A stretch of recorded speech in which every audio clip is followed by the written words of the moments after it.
Rahayu buat saudara-saudara semuanya. Kali ini saya akan mencoba untuk berbagi artinya berbagi pengetahuan, berbagi pengertian, berbagi ilmu.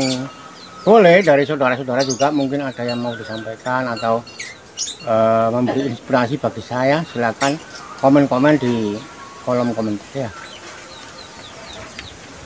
Karena kita ini manusia biasa, Mas, ya, nggak butuh apa-apa. Itu saudara yang banyak, biar nambah pengalaman ya, nambah pengetahuan, nambah ilmu. Dan kali ini saya akan sedikit membedah atau mengungkap tentang falsafah Jawa. Dan falsafah ini juga pernah ada yang mengunggah ke YouTube, tapi sudah lama. Dan saya rasa apa yang disampaikan juga sesuai dengan hasil perilaku, hasil laku spiritual dari masing-masing orang yang memberi pernyataan itu. Tetapi kali ini saya juga sesuai dengan apa yang saya rasakan, sesuai dengan apa yang saya dapat dari hasil spiritual saya sendiri ya. Falsafahnya begini, kalau dalam bahasa Jawa itu tenggelamnya kapas, munculnya batu hitam ya. Jadi kalau diartikan dalam bahasa Jawanya, angin ya. Terima kasih masih diberi angin. Suasana di belakang rumah ini besar sekali anginnya. Jadi kelemi kapas timbul watu yang artinya tenggelamnya kapas, munculnya batu. Kalau secara nalar, secara logika, batu masa bisa timbul? Nah, nalar ini yang pasti kan tenggelam, kalau batu itu. Kemudian kapas kan otomatis timbul, tapi ini tenggelam. Jadi filosofinya itu kebalikannya. Kalau saya mengartikan ini, bukti artinya perbuatan baik, perbuatan yang berguna ya. Apa yang dilakukan itu berguna bagi yang lain, suka membantu orang ya, suka memberi nasihat pada orang, suka memberi arahan pada orang ya kan. Ini kan perbuatan baik ya.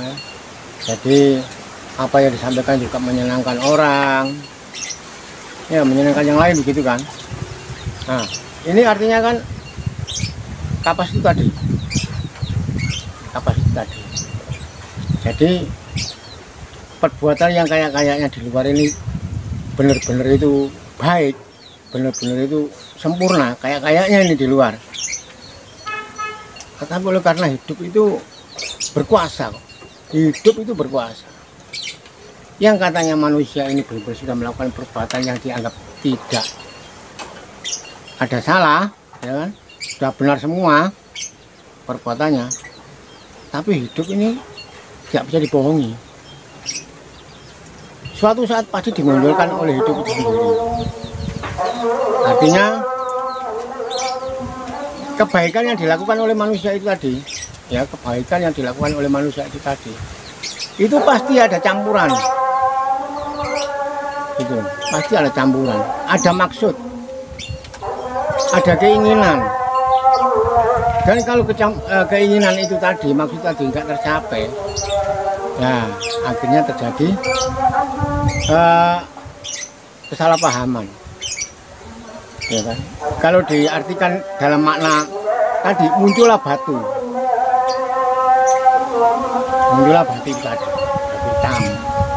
batu hitam akhirnya timbul. Oleh hidup ditunjukkan, apa yang kamu lakukan itu tidak sesuai dengan apa yang kamu harapkan. Itu hidup memberitahu seperti itu. Tetapi oleh manusianya kurang peka di situ. Dia beranggapan apa yang disampaikan itu sudah benar. Ya memang sudah benar, dilihat orang sudah benar, dengan secara gelar sudah benar, sudah sudah baik, sudah bagus, nggak ada celah, nggak ada salah. Tapi di dalam kita tidak akan tahu ada virus, ada residu, ada bahan-bahan yang masih belum terselesaikan di dalam ini, kita tidak tahu. Jadi itu pun selalu memberitahu, memunculkan, artinya memunculkan batu tadi, dimunculkan terus. Ini loh, kamu masih ada bahan ini, masih belum terselesaikan. Oke, kamu berbuat seperti itu baik, bagus, bagus. Tapi kamu harus tahu bahwa di dalam ini masih ada hal-hal yang harus perlu diperbaiki juga. Di luar sudah jelas baik, tetapi yang di dalam perlu diperbaiki juga, perlu dinetralisir juga, perlu ditentramkan juga. Itu hidup. Itulah makanya dalam hidup ini kita harus tahu siapa yang kita ikuti, ya kan? Siapa yang kita ikuti. Satu contoh gini, kita ikut bapak misalnya, ya kita harus manut sama bapak. Kita ikut orang tua, bapak atau ibu, kita harus manut, harus nurut, taat kepada bapak atau ibu. Karena sudah jelas yang kita ikuti itu siapa. Gitu. Seperti halnya kita di dunia, kita harus tahu jelas siapa yang kita ikuti. Apakah agama yang kita ikuti, ya kan? Dengan simbol pedang, kemudian bulan sabit dan bintang, apakah itu yang kita ikuti? Kita harus bisa memaknai di situ.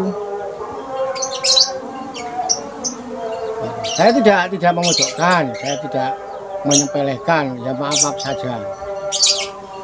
Jadi artinya kalau kita tidak jelas siapa yang kita ikuti, kan khawatirnya tersesat.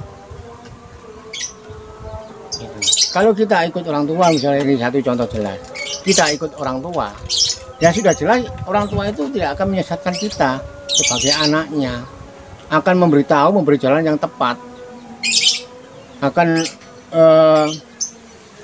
mengarahkan yang baik. Itu kan orang tua. Nah kalau kita sebagai manusia tidak tahu siapa yang kita ikuti, terus kemana nanti jadinya?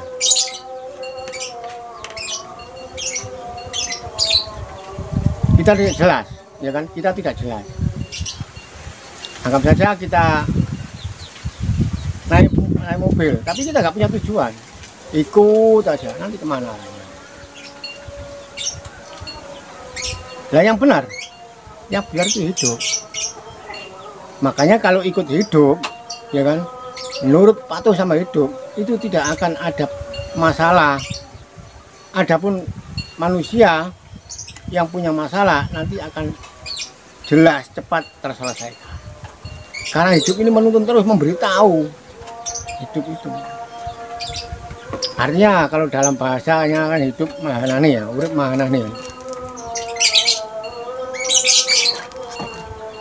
Mahanani itu menguasai segala situasi dan kondisi hidup itu.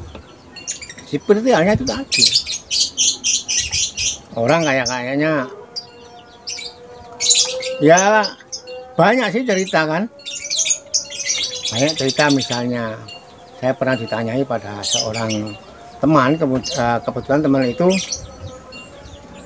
basicnya di agama itu kental, artinya dia pengen sharing sama saya. Basicnya di agama itu kental, dia nggak bisa diudik-udik, nggak bisa digoyah, itu saya paham.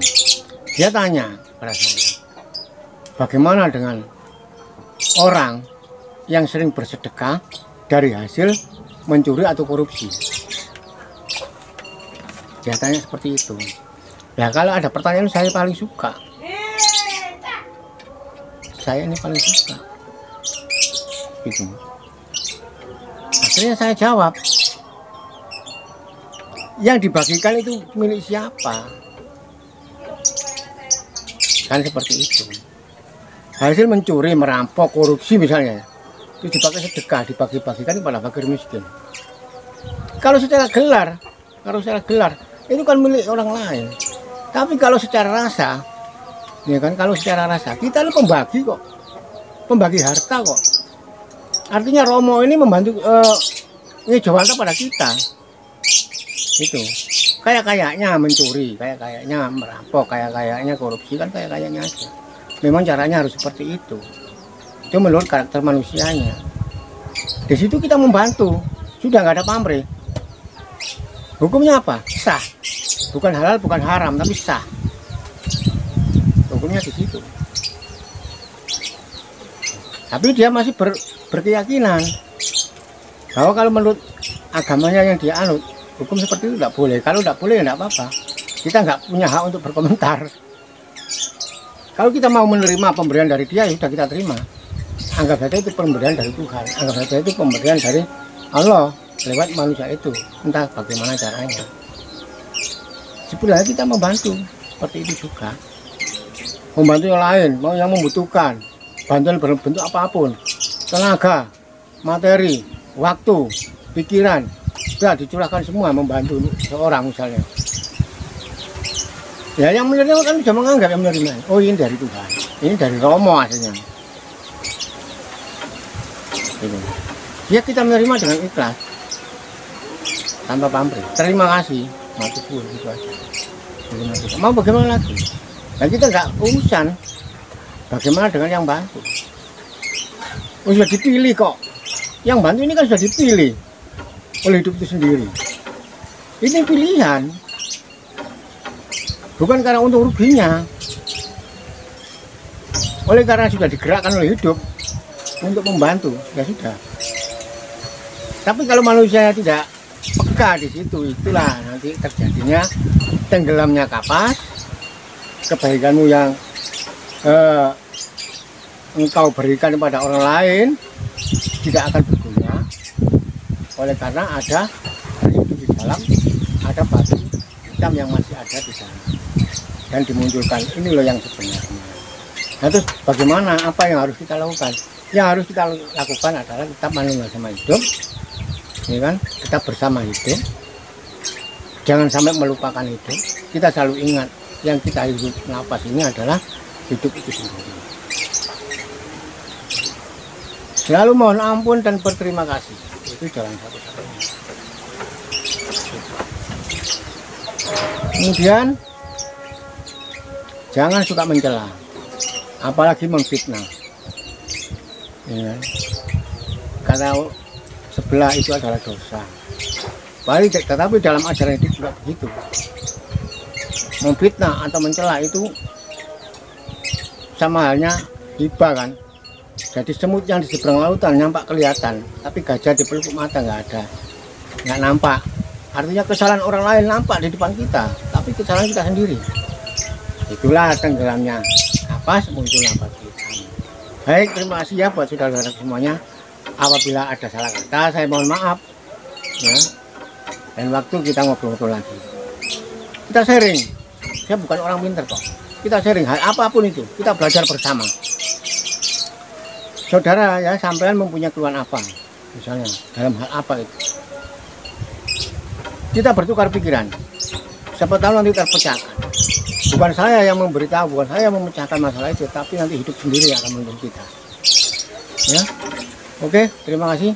Saya akhiri. Rahayu, rahayu, rahayu.